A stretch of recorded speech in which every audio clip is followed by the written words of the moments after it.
magandang umaga, magandang gabi kung nasa Makailo Palok. So ito na naman ang inyong lingkod, si DJ Ronald. Alright. So samahan nyo ako, tuturo ko sa inyo kung gaano ka high-tech yung reserve parking dito sa common reserve parking dito sa Dubai. So kung gaano ka high-tech yung pagre-reserve. Remote control siya na bollards or reserve parking. So tingnan natin, samahan nyo ako. Biyahe tayong konti. Turo ko sa inyo kung ano yung itsura, kung paano yung reserve parking dito sa may building namin or commonly used dito sa Dubai. Alright? Bye!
may barrier dito. Mabubuksan niya ng remote. Ayaw mabuksan. Kailangan mabuksan. Ayaw mabuksan. So, yan yung unang layer ng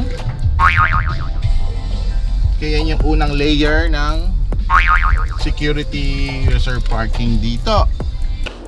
So guys, ito yung sinasabi ko na high-tech na parking reserve dito.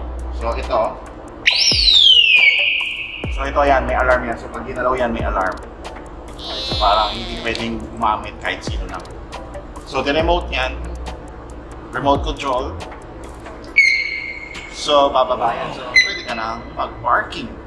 Alright, so after mo naman umalis, pag umalis ka naman na, pwede mo siyang papanik using the remote also. Alright, kaya ganda, di ba? So tingnan natin sa loob. Parking tayo. O yan, so magpa-park tayo. Tignan natin kung ano yung tsura. Wow! So re-reverse ko, reverse. So tignan nyo. Ayan. So ibababa natin yung parking. Alright, bumaba. Remote control. Ingatan lang natin, syempre.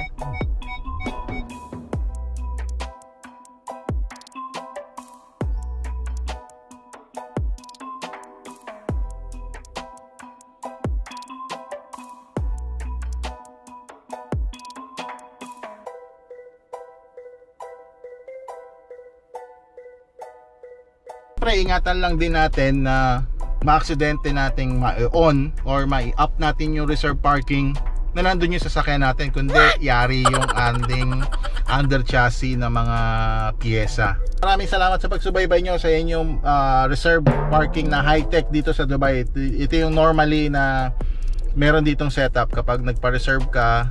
Kapag may office ka dito sa building na to, bibigyan ka nila ng option. So syempre may bayad yan, medyo mahal nga lang yan. Alright, so maraming salamat sa inyo sa pagsubaybay ng umaga sa inyo. God bless you all. Maraming salamat. Bye bye.